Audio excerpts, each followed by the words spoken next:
अस्सलाम वालेकुम नाज़रीन, मां आहियां सैयद मुनव्वर आलम। तव्हां ॾिसी रहिया आहियो point of order. Point of order में अॼु असां ॿीहर बोर्ड मुतासिरीन सैलाब जी सूरत हाल जे हवाले सां ॻाल्हि ॿोल कंदासीं, छो त नेशनल मीडिया ते असां ॾिसूं था ऐं क़ौमी चैनल्स हाणे विसारे छॾियो आहे बोर्ड मुतासिरीन खे, पाणी जे निकाल खे, रिहेबिलिटेशन खे। इहो सॼो ऑफलाइन थी वियो आहे। ऑडियो लीक्स आहिनि, किथे सियासत आहे, किथे मरियम नवाज़ जो ॿाहिरि वञणु आहे, किथे शहबाज शरीफ़ साहब जी प्रेस कॉन्फ्रेंस आहे। अहिड़ा सियासी मसइला, क़ौमी असैम्बली जो इजलास ऐं हलचल सियासी आहे, पर जेका असल करोड़े माण्हू मुतासिर थिया आहिनि बोर्ड खां, उन्हनि खे हाणे असां इहो ॾिसूं था, ऑब्ज़र्व कयूं था, उन्हनि खे इग्नोर कयो थो वञे। हाणे हू क्राए न रही आहे। माण्हुनि जी जेका पुकार हुई ऐं ख़ासि तौर ते जेका सिंध जी पुकार हुई सैलाब मुतासिरीन जी, बोर्ड मुतासिरीन जी, उहा हाणे नज़र नथी अचे मीडिया ते।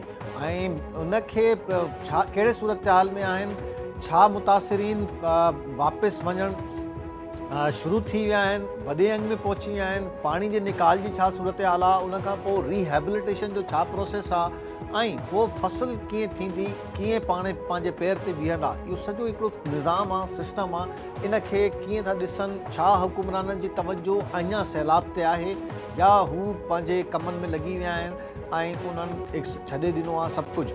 इहा हिन ते ई ॻाल्हाईंदासीं। शुरू कयूंसि था त सैलाब जी छा सूरत हाल आहे। सेवन ऐं दादू ज़िलनि में बोर्ड जो पाणी तक़रीबन 20 सैकड़ो घटि थी वियो। सेवन ऐं दादू ज़िलनि जा 25 बोर्ड मुतासिर पंहिंजे घर 25 सैकड़ो बोर्ड मुतासिर पंहिंजे घरनि ॾांहुं रवानो थी विया। कंहिं छा सेवन ऐं जूए में पाणी तक़रीबन 20 सैकड़ो लही वियो आहे। मंछर ढंढ में पाणी जी घटिताई, मंछर ढंढ जो पाणी सिंधू दरिया ॾांहुं रवानो। हिकु हफ़्ते दौरान 4 खां 5 फीट पाणी में घटिताई आहे या वधीक हिकु हफ़्ते में 5 फीट पाणी लहण जो इम्कान आहे। बोर्ड मुतासिर इलाइक़नि में चमड़ी जूं बीमारियूं ऐं पेट जूं बीमारियूं वधणु लॻियूं।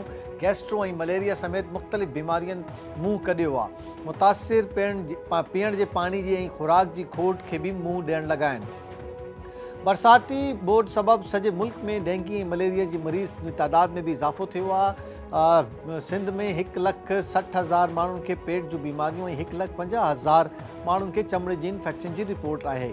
सूबे में 1,32,000 माण्हुनि जो साह मुंझण जो केस साम्हूं आयो आहे। 60,000 मलेरिया जा केस, 101 नाग जे चक जा ऐं 550 कुते जे चक जा केस साम्हूं आया आहिनि। सिंध में मुसलसल बरसाति खां पोइ समूरा फसल तक़रीबन तबाह थी चुका आहिनि। चई सघूं था त उन में ख़ासि तौर ते अहिड़ी फसलूं आहिनि जेका बीठी हुयूं ऐं तयारु हुयूं।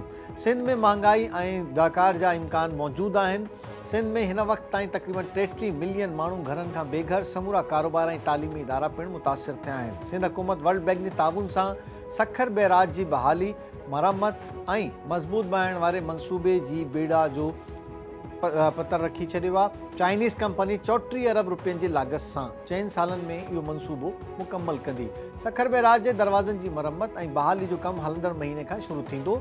चीफ इंजीनियर जो ई चवणु आहे। चीफ इंजीनियर सखर बैराज तक़रीब में world bank Sindh barrage improvement project जी नुमाइंदनि ऐं आपाशी अमलदारनि शिरकत कई।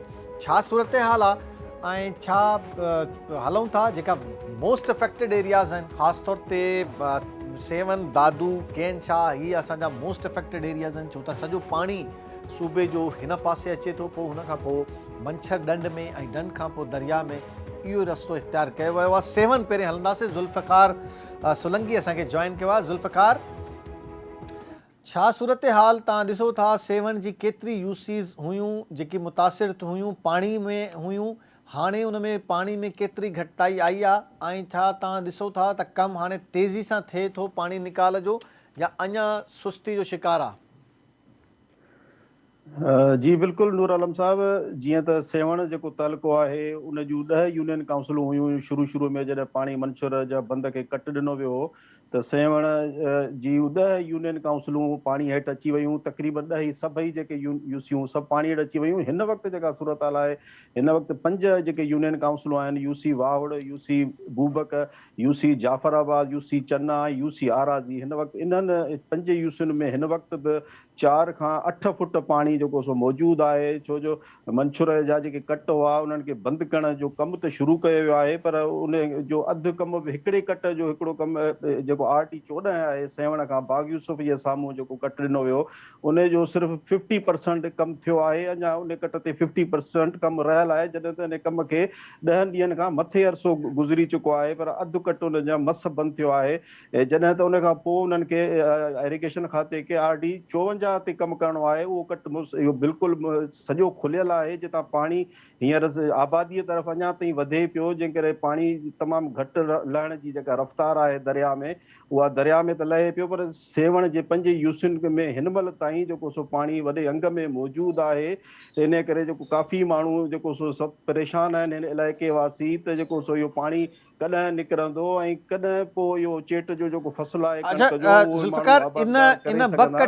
इन मुसीबत में वरतल आहिनि, परेशानी में माण्हू वकोड़ियल आहिनि, त पाणी निकिरे त असां ईंदड़ वक़्त जी मुस्तक़बिल बाबति उन जी का हिकमत अमली जोड़े सघूं। पर सूरताल अञा बि सेवण जॻह तलके में, छो जो पाणी मंछूर ढंढ आख़िरी स्टेज आहे पाणीअ जी, जिते पहुचे थो उन खां पोइ दरिया में जेको सो उहो पाणी वञिणो हूंदो आहे। हितां वञे पियो पाणी दरिया में, ऐं मंछूर ढंढ में मां तव्हांखे ॿुधाईंदो हलां त हिन वक़्तु जेको बलोचिस्तान ऐं ॿियनि हमल ढंढ ऐं ॿियनि हंधनि तां जेको MNV जे ज़रिए पाणी अचे पियो मंछूर ढंढ में, उहो इरिगेशन खाते जो चवणु आहे त 42,000 क्यूसेक पाणी मंछूर में हिन वक़्तु बि दाख़िल थी रहियो आहे, जंहिं करे मंछूर जी लहण जी जेका सित आहे उहा तमामु हल्के थोरे अंदाज़ में उहा लहे पई। हींअर बि 117 RL जे जेको सो आसपास आहे उनजी जेका लेवल, ऐं इन करे हींअर कट बंदि करण जो फ़ैसिलो कयो आहे। पर कट जे कम में काफ़ी सुस्त रफ़्तारी हुजण जे करे माण्हू परेशान आहिनि। उन खां अलावा जेके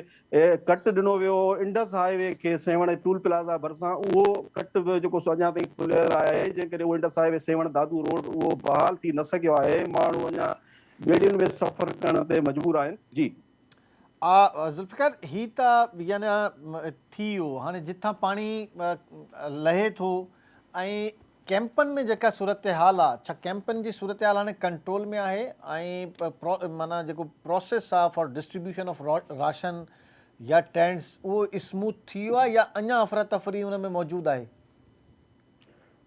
जी, जेका राशन जी जेसि ताईं तक़सीम जी ॻाल्हि आहे त इन में ज़िले हुकूमत जो किरदारु तमामु घटि नज़र अचे थो, जॾहिं त पाक आर्मी जा जेके तरफ़ां जेका रिलीफ ॾिनो पियो वञे उन में माण्हू उन खां मुतमिन आहिनि, छो जो हू टोकन्स वग़ैरह राति जे टाइम ते उन्हनि में ॿोॾि मुतासिरनि खे जेके टेंट्स में रहियल आहिनि सेवण जे लालबाग में हज़ारनि जे तइदाद में मुख़्तलिफ़ धुरियुनि पारां उहे टेंट सिटी क़ाइमु कया विया आहिनि। उन में हू टोकन वग़ैरह उन्हनि खे ॾिनो थो वञे, पोइ उन खां पोइ राशन ऐं ॿियूं जेके ज़रूरत जूं शयूं आहिनि उन्हनि खे जेको सिलसिलेवार उन्हनि खे फराहम कयूं पियूं वञनि। पर ज़िलई इंतिज़ामिया या मक़ामी इंतिज़ामिया जो को ख़ासि रोल इन में नज़र न पियो अचे। हू त ख़ामोश तमाशाई ॼण बणिजी विया आहिनि। हाणे हफ़्ते खां वठी हुननि पंहिंजूं ॿेड़ियूं बंदि करे छॾियूं आहिनि। राशन असां वटि ख़तमु थी वियो आहे, फंड अचणु उन्हनि खे बंदि थी वियो आहे, इहा सूरत हाल आहे। छो ख़ामोश तमाशाई आहिनि? छा ज़िलई इंतिज़ामिया खे फंड अचणु बंदि थी वियो आहे या कहिड़ो मसइलो आहे? माना हुननि हथु कढी छॾियो आहे त भई को ॿी ऑर्गेनाइज़ेशन कंदी, छो इहो थियो आहे? जी बिल्कुलु लॻे त ईअं पियो त ज़िले इंतिज़ामिया हाणे ॿियनि ते जेको सो NGOs ते इन्हनि ते भाड़े पई त जीअं उहे कमु कनि ऐं ही सिर्फ़ु वेठा हुनखे मॉनिटर सिर्फ़ु करे रहिया आहिनि, ॾिसनि पिया। ऐं हिन महिल ताईं को अंग अखर बि जारी न पियो कयो वञे त केतिरा मुतासिर सेवण तलके में मौजूदु आहिनि, कंहिं क़िस्म जो को अंग अखर बि कोन्हे त को रिलीफ जो कम बि जारी न थिया आहिनि। अंग अखर जारी न थिया आहिनि त छा पोइ ही जेको रिहेबिलिटेशन वारो प्रोसेस आहे, छा उनजो डेटा कलेक्ट थिए थो ऐं उन्हनि में वञी UCs में केतिरा घर किरिया आहिनि, छा सूरत हाल आहे, कंहिंजो केतिरो माल वियो आहे ऐं इन हवाले सां को सर्वे बिल्कुलु न थियो आहे?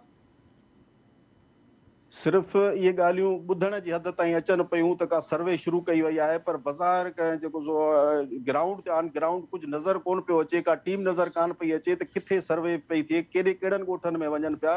सिर्फ़ु इहे ॻाल्हियूं ॿुधण जी हद ताईं आहे त सिर्फ़ु सर्वे जो कमु शुरू कयो आहे, पर असांखे का बि अहिड़ी शइ ऑन ग्राउंड नज़र कान पई अचे। ऐं उन खां अलावा हिन में तलके में पाणी मौजूदु हुजण जे करे जेके ॿोॾि मुतासिर पंहिंजे ॻोठनि में या इलाइक़नि में जेके परे परे खां हिते रहियल वञणा हुआ, उहे रोड बंदि हुजण जे करे उहे न वञी सघिया। रोड जे कम में कहिड़ी रुकावट आहे? शुरू कयो वियो आहे पर अञा ताईं उन में का ओतिरी तेज़ी नज़र नथी अचे। अच्छा, माना सिलो आहे, कमु शुरू थी वियो आहे, माना दादू ऐं सेवण वारो जेको कट हुयो इंडस हाईवे ते?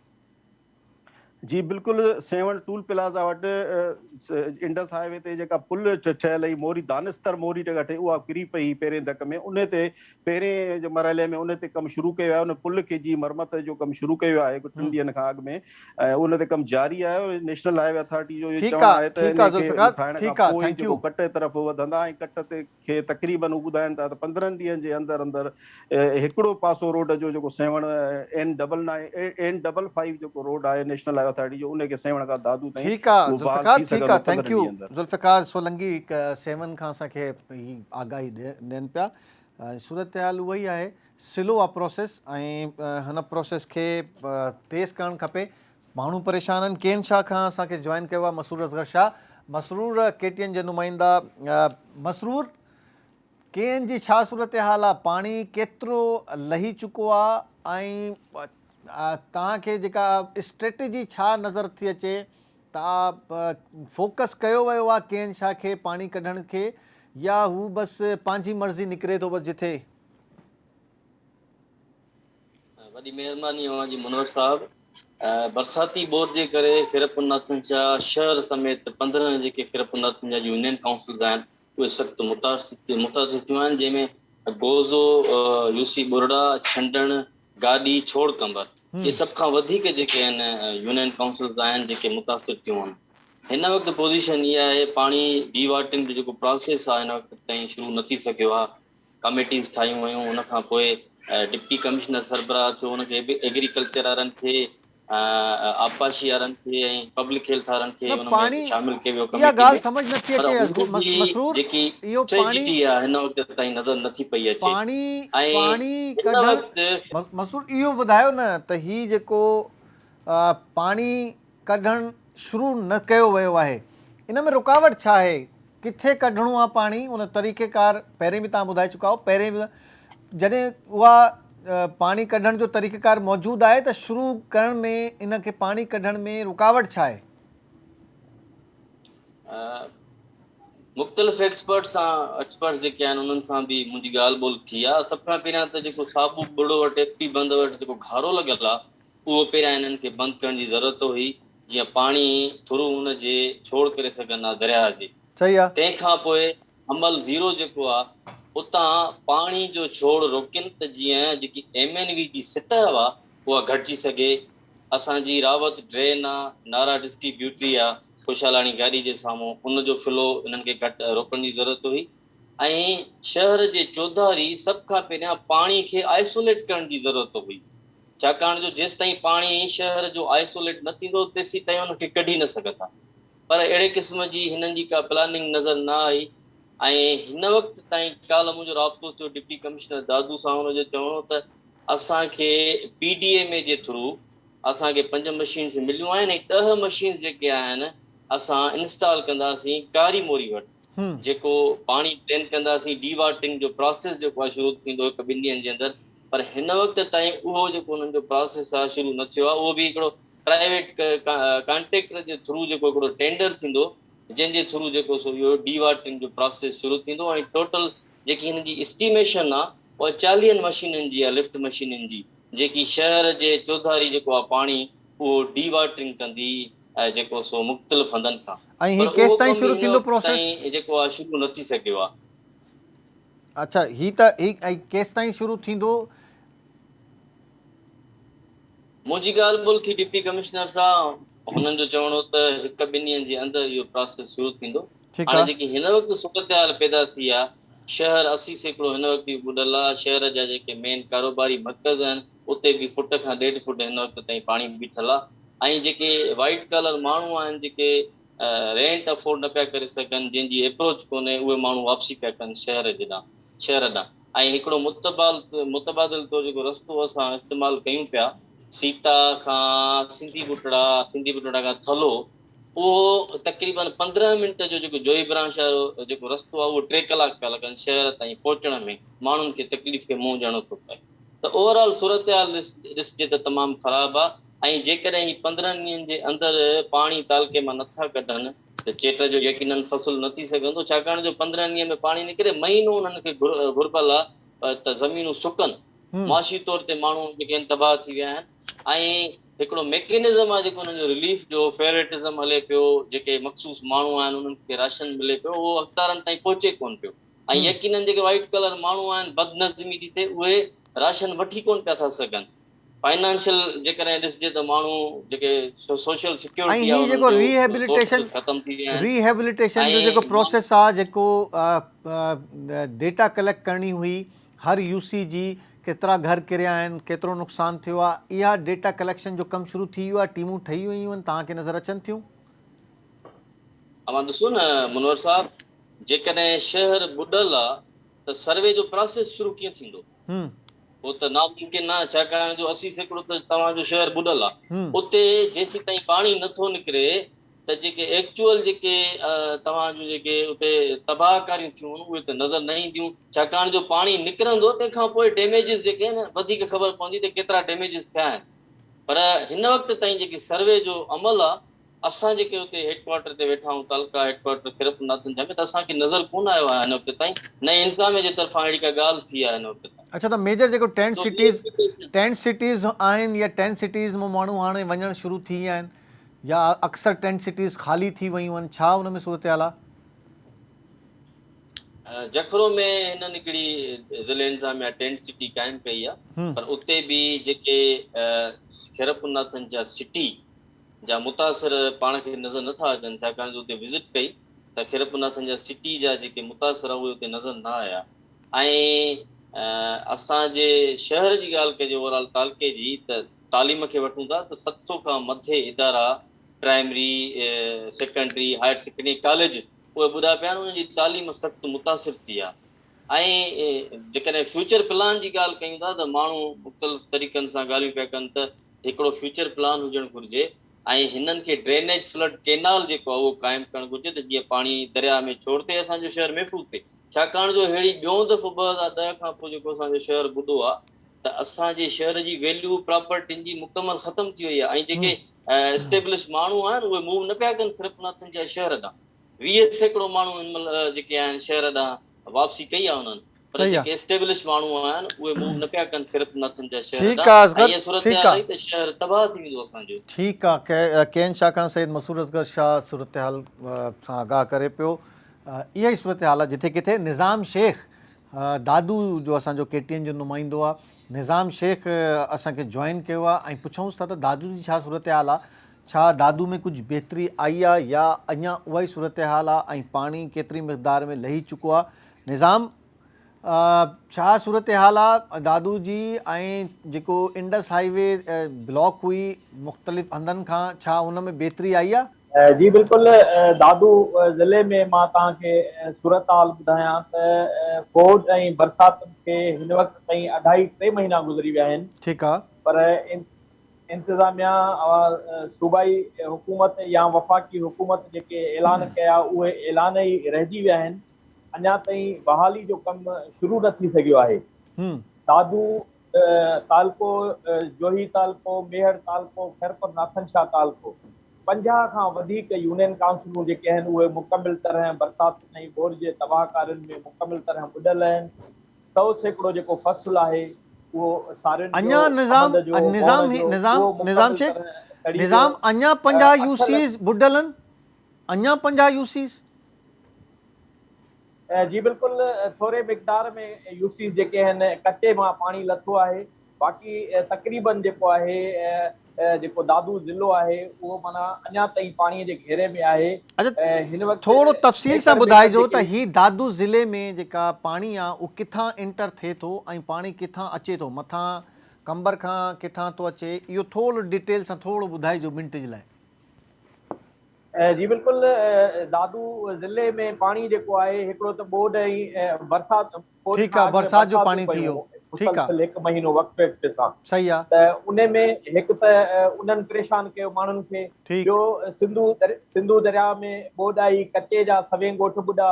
उन खां अलावा बलोचिस्तान खां जेको हमल ढंढ खां पाणी आयो MNV ड्रेन जे ज़रिए, त उन MNV ड्रेन जे ज़रिए खैरपनाथन शाह तारीख़ी शहर ॿुॾो, मेहर खे जेको काफ़ी यूसीज़ ॿुॾी वियूं, जोही तालको सॼो ॿुॾी वियो, ऐं दादूअ खे तालके खे हिट कयो MNV ड्रेन जे पाणी। छो त MNV ड्रेन जो जेको पाणीअ जी गुंजाइश रखी वई हुई सिम नाले खे उनखे बोर्ड जे पाणीअ जे निकाल करण जो कतई को अहिड़ो को फ़ैसिलो शुरू में न हुयो। इहा MNV ड्रेन सिर्फ़ु सिम नालो हुयो जेको ज़मीनुनि मां सिम जेको पाणी कढी निकाल कंदी हुई। उन मां जॾहिं 40,000 30,000 पाणी क्यूसिक जो निकाल थींदो त उहा हंधा हंधा MNV ड्रेन टुटी पई, उनखे वॾे मिक़दार में घारा लॻा, जंहिंजे करे ई दादू ज़िले जी जेका 50 खां वधीक यूनियन काउंसिलूं हुयूं उहे तबाह बर्बाद थी वियूं। हिन वक़्तु बि 100 खां 100 सैकड़ो जेको फ़सुलु तबाह थी वियो आहे, त उहो अरबे खरबे रुपयनि जो नुक़सान थियो आहे। 8 लख माण्हू जेके बेघर थिया आहिनि, निज़ाम लखे माण्हुनि जा घर रही पिया आहिनि। निज़ाम अगर असां ॻाल्हि कयूं त लास्ट वीक जेका सूरत हाल हुई, पोएं हफ़्ते जेका सूरत हाल हुई, छा उन खां बहितर आहे? कुझु पाणी लथो आहे ऐं कुझु माण्हू वापसि मोटणु शुरू थिया आहिनि जेका मुतासिर हुया? जी बिल्कुलु, कचे जा माण्हू जेके आहिनि पाणी लही वियो आहे, कचे में माण्हू वापसी शुरू थी वई आहे। गॾोगॾु पके में बि कुझु इलाइक़नि में माण्हू आस्ते आस्ते पंहिंजे घरनि मां वञनि पिया। ऐं हिन वक़्तु जेके 265 जेके स्कूलनि में सरकारी स्कूलनि में इमारतुनि में कैंपूं क़ाइमु कयूं वयूं बोर्ड मुतासिरीन जूं, उन मां 200 जेके 20 आहिनि उहे ख़ाली थी वयूं आहिनि। सिर्फ़ु 40 स्कूल आहिनि दादू ज़िले जा जिन में 4,500 फैमिलीज़ जेके आहिनि बोर्ड मुतासिर, उहे हिन वक़्तु वञी बचा आहिनि। अच्छा, हू जेका मोटी विया आहिनि निज़ाम जेका मोटी विया आहिनि हू कीअं? उते त मकान वकान या कच्चा जेका हुया तक़रीबन स्ट्रक्चर किरी पियो आहे, त उन्हनि खे राशन या उन्हनि खां उन्हनि ताईं कीअं एक्सेस आहे? छा उन में हुकूमत करे रही आहे? जेके वापसि वञनि पिया माण्हू, उन्हनि खे हिकु हफ़्ते जो जेको राशन बैग ॾिनो पियो वञे, उन्हनि खे टेंट ॾिना पिया वञनि। हुकूमत जी या ज़िले इंतिज़ामिया जी इहा दावा आहे, पर अक्सर माण्हुनि जूं शिकायतूं बोर्ड मुतासिरीन जूं इहो ई आहिनि त हुननि खे हिते दादू हुजे, जोही हुजे, मेहड़ हुजे, खैरपुर नाथन शाह हुजे, जिते बि टेंट सिटी हुयूं, जिते बि जेके इमारतूं सरकारी हुयूं बोर्ड मुतासिरीन जूं कैंपूं, उते सहूलियतुनि जी खोट हुई। उते राशन न पियो मिले, माण्हुनि खे खाद खुराक जा मसइला, बीमारियूं वबाई सूरत इख्तियार करे वयूं आहिनि। गैस्ट्रो आहे, दस्त, उल्टी, मलेरिया, चमड़ी जी बीमारी, खारिश जी बीमारी, त डेंगी वायरस थी वई आहे। त 2.5 लख माण्हू जेके आहिनि बोर्ड मुतासिर, उहे मुख़्तलिफ़ बीमारियुनि में वकोड़जी विया आहिनि। इहे सरकारी अंग अखर थो मां तव्हांखे ॿुधायां। DC दादू सैयद मुर्तज़ा अली शाह सां मुंहिंजो अॼु राब्तो थियो त हुन ॿुधायो त 2.5 लख माण्हू बीमारियुनि में वकोड़जी विया आहिनि, जॾहिं त 72 माण्हू बोर्ड ऐं बरसातुनि दौरान हिन वक़्तु ताईं फ़ौत थी चुका आहिनि, जॾहिं त 100 सैकड़ो फ़सुलु बुॾी वियो आहे। DC दादूअ जी इहो एतिराफ़ कयो त 75 जेके हज़ार असां बोर्ड मुतासिरीन में राशन तक़सीम कया आहिनि, जॾहिं त मुतासिर 8 लख माण्हू थिया आहिनि बेघर। त अहिड़ी सूरत हाल में DC जो चवणु हुयो त 5 लख खां वधीक राशन बैग जे हुकूमत ॾिए, त उहे बि घटि आहिनि, नुक़सानु वधीक थियो आहे। जेतोणीकि DC दादू दावाऊं त करे थो, पाणी निकाल करण जूं ॻाल्हियूं करे थो, इंडस हाईवे वारो जेको कट आहे, इहा ॻाल्हि हले पई त पाणी निकाल थो थिए, मशीनूं अचनि पियूं, मशीनूं निज़ाम ही जेको इंडस हाईवे केसि ताईं बहाल थींदी? आख़िरी सवाल जो जवाब ॾियो त इंडस हाईवे केसि ताईं बहाल थींदी? इंडस हाईवे जेको सेवण ऐं भान रोड दादू जेको बंदि आहे, उन खां अलावा खैरपुर नाथन शाह वारो इलाइक़ो बि बंदि आहे। त माण्हू सख़्तु परेशानियुनि खे मोहजनि था। उन में अंदाज़ो इहो लॻाए सघिजे थो त हफ़्ते खां 10 ॾींहं लॻी सघनि था, छो त कमु सुस्त रफ़्तारी में हली रहियो आहे। सुस्त रफ़्तारी में हली रहियो आहे, ठीकु आहे। सेवण में त कमु शुरू थी वियो आहे, पर खैरपुर नाथन शाह में अञा उहो कमु शुरू न थियो आहे। जंहिंजे करे वाहिद जेको रोड आहे, मोरो रोड नेशनल हाईवे, उहो आहे, उते ट्रैफिक जाम, माण्हू परेशान था थियनि, हादसा रोज़ जो मामूल बणिजी विया आहिनि।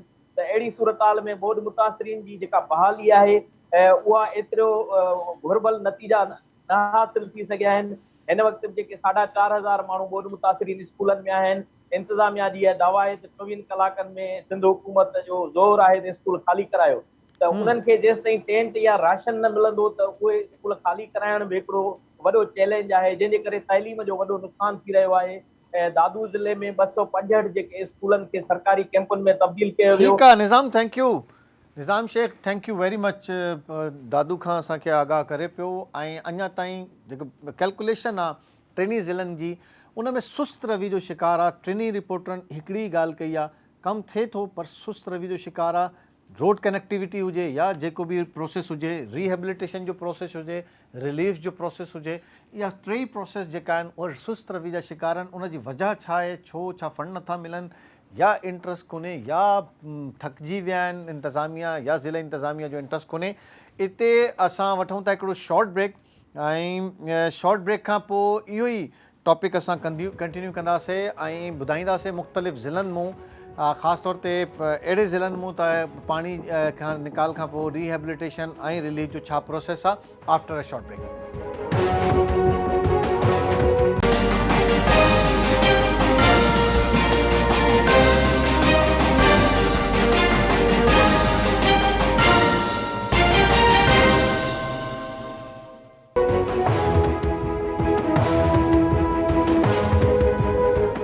वेलकम बैक नाज़रीन। पॉइंट ऑफ ऑर्डर में तव्हांखे ॿीहर भलीकार चऊं था। असां तव्हांखे बोर्ड जी सूरत हाल, बोर्ड मुतासिरीन जी सूरत हाल ॿुधायूं था, छो त असां सम्झूं था त नेशनल मीडिया हाणे बोर्ड मुतासिरीन, सैलाब मुतासिरीन ऐं इन टॉपिक खां परे थी वई आहे, ऐं जेका सूरत हाल आहे उहा अञा ख़राबु आहे, ऐं रिहेबिलिटेशन जो प्रोसेस आहे, पोइ जेका फ़सुल जो प्रोसेस आहे, इहो सॼो हाणे हिकिड़ो प्रोसेस आहे सही, पर स्लो इंतिहाई आहे। ऐं हिन जा छा रीज़न्स आहिनि, इन ते असां जेको सूरत हाल आहे उन ते असां कोशिशि कंदासीं तव्हांखे मज़ीद बि अपडेट कयूं।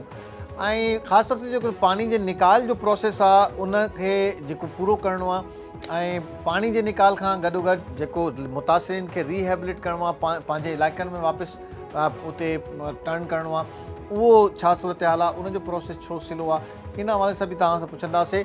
असांखे जॉइन कयो आहे ख़ैरपुर खां जेको फोकल पर्सन आहे नवाब वसाण साहब। नवाब साहब, पहिरें बि तव्हां ॿुधाए चुका आहियो, पर हाणे छा सूरत हाल आहे? त छो त हाणे ईअं थो लॻे त चैनलनि खां, क़ौमी मीडिया खां हाणे इहा बरसाति, बोर्ड मुतासिरीन ही विसरी विया आहिनि, ऐं को चैनल हाणे कवरेज नथो करे इन्हनि जी परेशानियुनि खे। त तव्हां इहो जेको पाणी कढण जो सिलसिलो आहे, इन निकाल जी हिकमत अमली तय थी चुकी आहे ऐं कमु शुरू थी वियो आहे, या अञा फ़ैसिले में आयो विच में? पीपुल्स पार्टी सिंध गवर्नमेंट या पाकिस्तान पीपुल्स पार्टी जी गवर्नमेंट कॾहिं बि आवाम खे नाकिलो छॾियो आहे न छॾींदी। हिन वक़्त बि जेको आहे पाणी जेको आहे सो धड़ाधड़ निकिरे पियो, ऐं इलाही इलाइक़नि मां निकिरी वियो आहे, क्लियर थी वियो आहे। बाक़ी कुझु इलाइक़नि में अञा आहे पाणी, ॻोठनि में बि अञा कुझु ॻोठनि में आहे पाणी, पर पाणी निकिरे पियो ऐं तमामु तेज़ीअ सां मीन्स इन करे त असांजी कोशिशि इहा आहे कि माण्हुनि जा जेके घरनि में पाणी आहे उहो निकिरी वञे, ऐं ज़मीनुनि ते जेको पाणी बीठल आहे उहो बि निकिरे, ऐं निकिरे पियो। कोशिशि तमामु घणी आहे। नवाब साहब, ख़ैरपुर मां कहिड़ा इलाइक़ा आहिनि ख़ैरपुर जा जेका तव्हां अञा सम्झो था त हू अफेक्टेड आहिनि ऐं हुते पाणी बीठो आहे, ऐं जेको घणो पाणी बीठो आहे उहो कहिड़े पासे आहे? ठरी मीरवा वारी साइड ते आहे, कोडी जी ते आहे, नौशेरो आहे, या कहिड़े पासे आहे? हिन वक़्तु जेको पाणी बीठल आहे त हिन वक़्तु कुझु इलाइक़ा कोडी जी जा पाणी में बुॾल आहिनि, कुझु इलाइक़ा ठरीअ जा बुॾल आहिनि, कुझु फैज़गंज जा बुॾल आहिनि इलाइक़ा, पर पाणी त आहे, पाणी तमामु घणो आहे। पंप स्टेशनूं हलनि पियूं, ऐं असां जेके CM सिंध गवर्नमेंट जेके पंप स्टेशनूं मोकिलियूं उहे बि हलनि पियूं, ऐं असांजी कोशिशि इहा आहे त खोड़ सारो निकिरे। हाणे नौशहर में बि पाणी अञा इलाही हंधि बीठो आहे ऐं इलाही हंधि निकिरी वियो आहे। तव्हांखे मां मिसाल ॾियां की जीअं ख़ैरपुर जे मतिलबु कुझु इलाइक़नि मां जेके सिटीज़ जीअं कोडी जी हुयो उतां निकिरी वियो, हाणे फैज़गंज ठरीअ मां बि जेको आहे सो कुझु इलाइक़नि मां शहर मां निकिरी वियो आहे। बाक़ी ॿाराड़नि में पाणी हिन वक़्तु ताईं बीठो आहे, उहो बि निकिरे पियो। उनजो रस्तो ॾिसी करे असीं ॾिसूं पिया काॾों रस्तो कढूं त उन खां ओॾां पाणी कढायूं, ऐं इनशाअल्लाह इन में असां सुरखुरू थींदासीं। इनजे करे सुरखुरू थींदासीं, असां पंहिंजे कम सां इन खे वधायो आहे ऐं कम खे खुटायो कोन्हे। तेज़ीअ सां कम खे बिल्कुलु स्पीड सां 100% सां असां सिंध गवर्नमेंट, असां बिलावल भुट्टो ज़रदारी साहब जी ख़ासि जेकी नज़र आहे, इन जे करे आहे त जल्दी जल्दी पाणी निकिरे उन्हनि इलाइक़नि मां जंहिंखे तकलीफ़ आहे, ऐं असीं चाहियूं था त कणिक बि कयूं ऐं इनशाअल्लाह इन्हनि सां मुक़ाबिलो कयूं इनशाअल्लाह। ऐं सिंध गवर्नमेंट नवाब साहब, इहो जेको रिहेबिलिटेशन वारो प्रोसेस आहे, माना घरनि जी तामीर, इन जो छा तरीक़ेकार तय थियो आहे ऐं डेटा तव्हां कीअं कलेक्ट कयो था? सर, उनजी डेटा असां कलेक्ट कयूं पिया, हले पई इहो रेवेन्यू डिपार्टमेंट जे थ्रू, ऐं ॿी हिकिड़ी टीमूं ठहियल आहिनि अच्छा हिकिड़ी त अलॻि आहिनि UN जे तरफ़ां जेके अचनि थियूं उहे अलॻि कनि पियूं, उन सां बि माना रेवेन्यू अमलदार मुखियाकार SDM इहे सभु आहिनि, पर असांजे तरफ़ां जेको पर्सनल इहे शहीद बीबी हाउसिंग सेल सां बि असांजूं जेके आहिनि मुख़्तलिफ़ इलाइक़नि में मुख़्तलिफ़ इन्हनि में टीमूं कमु कनि पियूं, वर्क कनि पियूं। असीं सॼो सर्च कयूं पिया, जिते जिते असीं ॾिसूं था त जंहिंजो नुक़सानु आहे असीं उनखे करे ॾींदासीं। भाई फज़ूल जेको न आहे त उनखे असीं न कंदासीं। असीं KTN जे तवसुल सां दोस्तनि खे इहो ज़रूरु चवंदासीं त जंहिंजो नुक़सानु थियो आहे उहो बराए महिरबानी असांखे ॿुधाइनि, ऐं जेकॾहिं जंहिंजो न थियो आहे उहो हरू भरू टाइम वेस्ट न करे। त इन जे करे असीं ग़रीबनि ताईं पहुचूं ऐं ग़रीबनि खे ॾियूं ऐं ग़रीबनि जो नुक़सानु थियो। त बेनज़ीर हाउसिंग तव्हां वटि डिपार्टमेंट बि आहे, उन सां कीअं राब्तो कजे जो माण्हू इन करे त असां सहूलियत ॾियूं था त हाणे कहिड़ो को माण्हू आहे जंहिंजो घर किरी पियो आहे, अधु किरी पियो आहे, कुझु कमरा किरी पिया आहिनि? न उहो छा आहे, उहो राब्तो ईअं न आहे। राब्तो उहो उनजे उतां जेको डिस्ट्रिक्ट जो आहे रिपोर्ट उहो कंदो, ऐं असीं टीमूं असांजी ठहियल आहिनि उहे उते विज़िट कंदियूं, उते ॾिसंदियूं। उन खां पोइ जेकॾहिं हिन जो घर किरियो आहे त असां हुनखे घर ठाहे ॾींदासीं ऐं जल्दी ठाहे ॾींदासीं। त डिस्ट्रिक्ट में हू किथे रिपोर्ट करे? माना तव्हां इहो चओ था न डिस्ट्रिक्ट में माना इहो करे मुखियाकार जी ऑफिस में, SDM जी ऑफिस में, DC जी ऑफिस में असां वटि बि रिपोर्ट करे सघे थो। असां वटि बि करे सघे थो, असांजी ऑफिस में करे सघे थो, असां वटि ख़ुदि करे सघे थो, त असीं उनखे इनशाअल्लाह उनखे उहो घर ठाराए ॾींदासीं। अच्छा, हिन में छा डिसाइड थियो आहे? छा को तव्हां पाण ठाराए ॾींदो हिन सर्वे खां पोइ, या को कैश अमाउंट हैंड ओवर थींदो? छा तरीक़ेकार थियो आहे? सर कुझु इलाइक़नि में ईअं आहे त कुझु पाकिस्तान जी गवर्नमेंट, सिंध गवर्नमेंट मिली करे UN जे तावन सां उहे बि ठाहींदा। कुझु वरी इहो आहे त असांजी शहीद बीबी हाउसिंग सेल जे इन सां ठहंदो, ऐं कुझु जेके आहिनि अहिड़ियूं जेके मसइला आहिनि त उन में असीं उहो बि चाहियूं था त जेको आहे सो किथे पैसा बि ॾिजनि, किथे ॿियो बि कजे।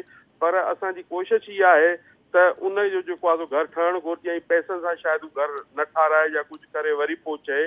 पर असांजी कोशिशि इहा आहे त कंहिं न कंहिं तरीक़े सां उनखे एडजस्ट कबो, कंहिं न कंहिं तरीक़े सां उनखे जेको आहे सो रिलीफ ॾिनो वेंदो, कंहिं न कंहिं तरीक़े सां उनखे जेको आहे सो बहितर तरीक़े ऐं सिधे टेक ते वठी वेंदासीं। तव्हां इहो चई सघो था त डिस्ट्रिक्ट खैरपुर में ईंदड़ फसल करे वेंदासीं माण्हू, ऐं उनखे जेको भाण ऐं कुझु अहिड़ा सीड्स फ्राहम करणा आहिनि, उहा हुकूमत उनजे लाइ बि का पॉलिसी ठाही आहे? सर असां हिन वक़्तु मां तव्हांखे चवां त असां 100% वीट या कणिक करे वेंदासीं, न 60%, 60% असां करे वेंदासीं, ऐं 40% हिन दफ़े असीं कणिक न काहे सघंदासीं। इन करे त पाणी अञा जजो बीठो आहे। असांजी कोशिशि इहा आहे त असां ॿिज कलर जेको आहे सो सिंध गवर्नमेंट ऐं फेडरल गवर्नमेंट मिली करे असीं उहो बि असांजी कोशिशि आहे त उते बि असीं रिलीफ ॾियूं उन्हनि। उनजो को मैकेनिज़म छा आहे? छा पर एकड़ ॾींदो या को खाते जे हिसाब खां ॾींदो? कीअं असांजो मैकेनिज़म इहो आहे त असां वॾी इन लंबे चौड़े इन चकर में न वेंदासीं। असां वेंदासीं जंहिंजा 10 एकड़, 5 एकड़, 1 एकड़ या 2 एकड़, असीं 20, 25, 50 एकड़ ताईं असीं हलिया वेंदासीं। अञा मथे बि वञी सघूं था, पर 50 एकड़ ताईं मिनिमम आहे त असीं उन्हनि खे जेको आहे सो कणिक ॿिज ऐं जेको बि केमिकल आहे उहो असीं उनखे ॾियूं, DAP भाण ॾियूं जेको आहे। थैंक यू वेरी मच नवाब असां साहब, वॾी डिटेल सां गुफ़्तगू कई, ऐं इहो वाज़िह थियो आहे त जेको सिस्टम आहे ख़ासि तौर ते जंहिंमें हाणे पहिरियों मरहलो पाणी कढण जो उहो बि हले थो, सुस्त आहे, सिलो आहे, पर निकिरी वेंदो। पोइ उनखां पोइ जेको रिहेबिलिटेशन वारो प्रोसेस आहे उन में 2 डिपार्टमेंट कमु कनि था, उनजी बि डिटेल ॾिनी। ऐं उनखां पोइ जेको हीउ फसल वारो सिलसिलो आहे इन में बि 50 एकड़ ताईं सपोर्ट हुकूमत बिज ऐं भाण जी ॾींदी। अॻिते हलूं था इन प्रोग्राम खे अॻिते वधायूं था। पाणी जे निकाल जो ख़ासि तौर ते जेको सिस्टम आहे ऐं जेको बलोचिस्तान ऐं सिंध जे सूबनि में आहे उनखे कनेक्टिविटी, उनजी इंजीनियरिंग, मुख़्तलिफ़ डिपार्टमेंट आहिनि उन में, ऐं कमिश्नर लाड़काना जनाब गंवर लगारी साहब असांखे जॉइन कयो आहे। गंवर साहब अस्सलाम वालेकुम। वालेकुम अस्सलाम। गंवर साहब, लास्ट वीक असां तव्हां सां ॻाल्हायोसीं कुझु ॾींहं अॻु में, ऐं उन में जेको ॿई पासे जा इंजीनियर्स हुया उन सां तव्हांजी जॉइंट मीटिंगूं हुयूं, ऐं उन खां पोइ जेको स्ट्रेटेजी हुई उहा फाइनलाइज़ थी चुकी हुई। छा स्ट्रेटेजी डिसाइड थी आहे ऐं कीअं तव्हां ॾिसो था त उन कहिड़ी जेका इम्प्लीमेंटेशन आहे उहो केतिरो माना उन में तेज़ी आई आहे? केसि ताईं इहो असां उमेदु रखूं त हीउ पाणी काफ़ी हद तक निकिरी ईंदो? साईं इन में हर हफ़्ते वज़ीर आला सिंध साहब मीटिंग रखनि था CM हाउस में इन ख़ासि इशू ते ठीकु आहे कीअं पाणी जल्दी कटिजे त जीअं असांजे माण्हुनि जी कणिक जो फसल थिए ऐं माण्हू पंहिंजे घरनि लाइ वञनि। ठीकु त आहे उन जे अकामा जी रोशनी में असां लाड़काने डिवीजन में बि पंहिंजो कमु शुरू कयो आहे। अलहमदिल्ला हींअर असांजो लाड़कानो ज़िलो जंहिंमें 4 तालुका आहिनि उन में 80 खां 90% पाणी निकिरी चुको आहे। ठीकु आहे ऐं उन खां पोइ असांजे शिकारपुर ज़िले में शिकारपुर तालुके में अञा पाणी आहे ऐं 2 तालुका गढ़ी यासीन लखी ऐं ॿिया जेको आहे खानपुर में अञा पाणी आहे। ॿिनि में आहे जो निकिरी चुको आहे। कश्मीर जो असांजो उहो अॻियां 80 खां 90% निकिरी चुको आहे जेको बाद जे 1.5 खनि तालुके में आहे।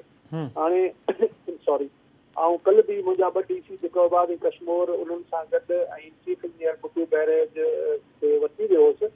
असां वटि खीरथर कैनाल आहे जेकी जंहिंजी हाणे पोजीशन हेठि आहे ऐं ज़मीनुनि जो पाणी मथे आहे त उहो खीरथर कैनाल में जेके वाटर कोर्स लॻे पाणी खणी ज़मीन आबाद कंदा हुआ उन्हनि जे थ्रू असां पाणी वापसि खीरथर कैनाल में विझूं पिया त जी छाकाणि ज़मीन जो पाणी मथे आहे खीरथर जो हेठि आहे। हाणे छाकाणि खीरथर जा दरवाज़ा मथे बंदि आहिनि त उन में को पाणी फ्रेश कैनाल वाटर न पियो अचे बैराज मां।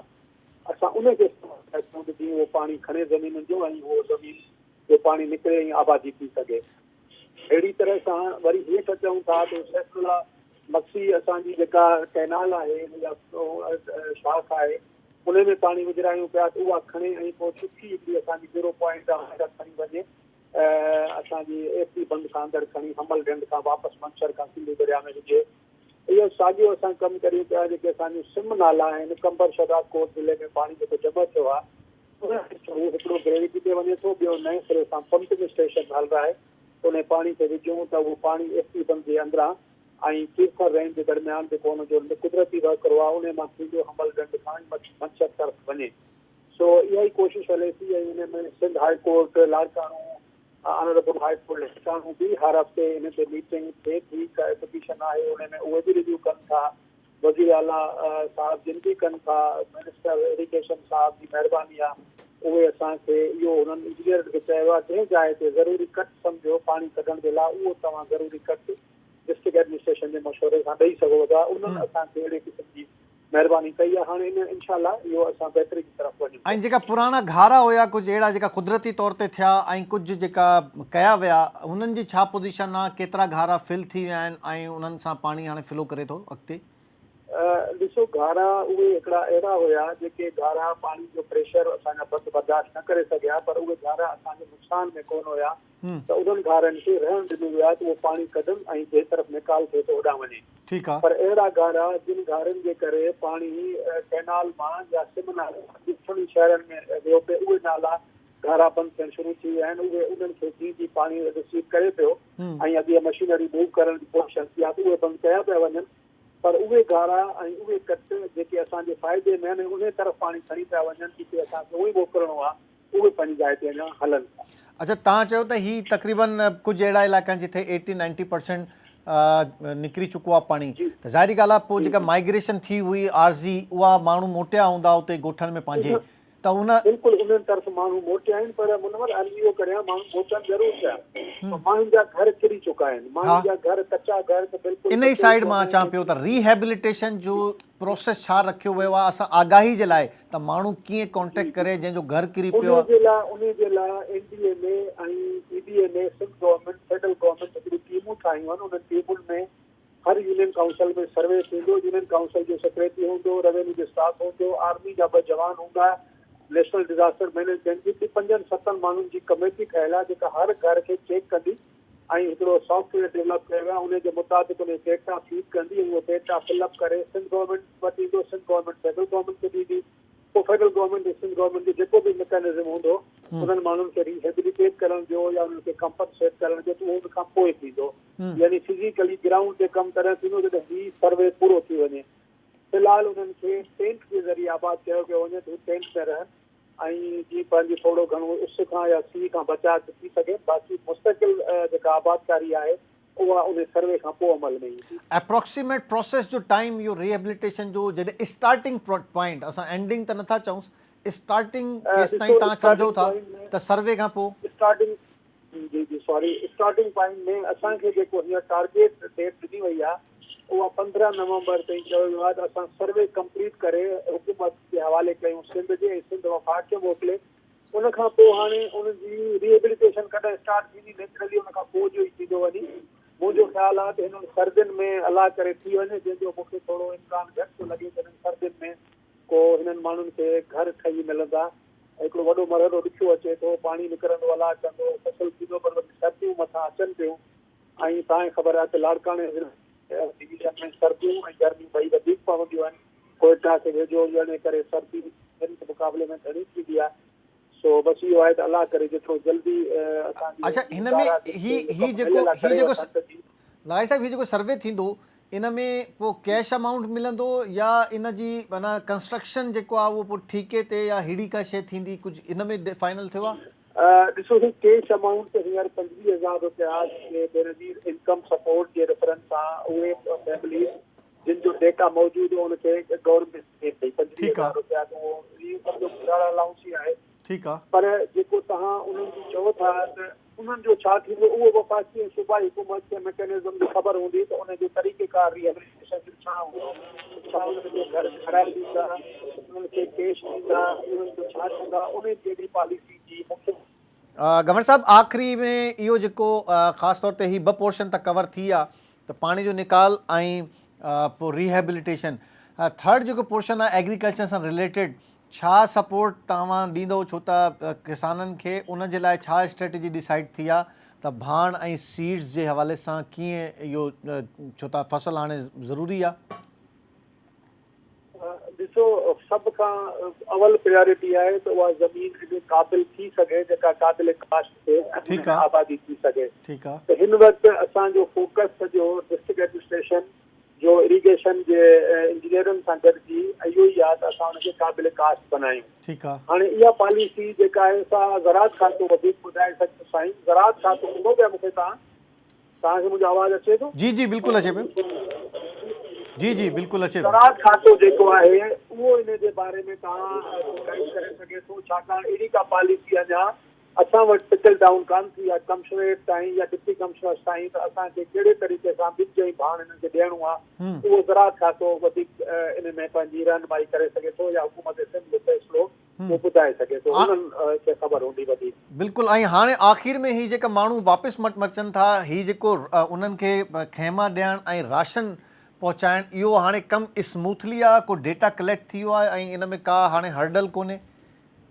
ॾिसो लखनि जे तइदाद में माण्हू डिस्प्लेस थिया आहिनि उन करे हर्डल वॾी शइ कान्हे ज़रूरु प्रॉब्लम आहिनि हाणे ईअं थिए थो जेके टेंट सिटी हुया जेके शहरनि में आबाद अची थिया हुआ माण्हू जिते जिते पाणी वञे थो छाकाणि माण्हू बेसिकली टेंट में रहण जा ख़ुशि न आहिनि बिल्कुलु उहे पंहिंजे झूपड़ी में बि रहण खे तरजीह ॾियनि था जो उते पंहिंजे पाण खे वधीक महफ़ूज़ सम्झनि था सो माण्हुनि हाणे वञणु शुरू कयो आहे जेको वञे थो उनखे टेंट ॾिनो थो वञे पंहिंजे फैमिली जे तइदाद जे हिसाब सां ऐं खाद खुराक लाइ राशन ॾिनो थो वञे ऐं जंहिं जाइ ते त की हू पंहिंजे वापसि ॻोठ जी तरफ़ वञी सघे सो अहिड़ो मरहलो हले पियो पर इहो अञा ज़ाहिर टाइम वठंदो लखनि में माण्हू जेतिरा मुतासिर थियनि ओतिरा टेंट ते हुकूमत सिंध ते मिली कोन सघिया आहिनि बावजूदि हुकूमत आर्डर ॾिना आहिनि मुख़्तलिफ़ इदारनि खे ठाहिण जा पर उतां कोन मिलिया आहिनि तो जीअं जीअं ईंदा वञनि उहे हेठि ज़िलनि में अचनि पिया ऐं ज़िला माण्हुनि खे ॾींदा वञनि त जी कोशिशि आहे त माण्हू जिते रहंदा हुआ उते ई वापसि वञनि ऐं पंहिंजी जाइ ते पंहिंजी जूड़ में वञी पंहिंजो पाण खे रिहेबिलिटेट कनि पोइ सरकारी मदद बि उतां स्टार्ट थींदी वरी उते उन जाइ ते पाणी जा नलका हणी ॾींदासीं नवां असां वटि कुझु यूनिसेफ जो बि आया हुआ त पाणी जो बंदोबस्तु थींदो छाकाणि पाणी में बि चेंजिस अची वयूं आहिनि पाणी जेको गॾियल जेको पाणी बीठो आहे त जो जर जो पाणी बि थोरो खारो थियणु शुरू थी वियो आहे मूं इस्तेमालु कयो आहे ॿिनि टिनि जायुनि ते त वॾी तब्दीली आई आहे त इहो त तमामु रिहेबिलिटेशन मामूली शइ न आहे इन खे माहौलियात खां वेंदे पाणी खां वेंदे ज़मीनुनि खां घरनि खां वॾो कमु आहे इहो ऐं इन में वॾी हिकिड़ी कोऑर्डिनेशन ऐं वॾी हिकिड़ी माली मुआवनत जी ज़रूरत पवंदी हिनखे इंजीनियरिंग जे माहिर माण्हुनि जी ज़रूरत पवंदी जेके हिनखे प्रॉपर रिहेबिलिटेट कनि thank you very much governor Lagari साहब कमिश्नर लाड़काणो डिटेल ॿुधाए रहिया हुआ ऐं वाक़ई इहो हिकिड़ो लॉन्ग प्रोसेस आहे ऐं हिन लॉन्ग प्रोसेस खां पोइ रिहेबिलिटेशन मुकमल थींदी ऐं ख़ासि तौर ते जेको फसलुनि जी तयारी आहे ज़मीन जी जेका तयारी आहे उन जे लाइ जेको पैसो खपे, फंड्स खपनि, उन्हनि जी अरेंजमेंट ही अरबें खरबें रुपए जो बजट हूंदो ऐं हिन में काफ़ी अरसो लॻंदो।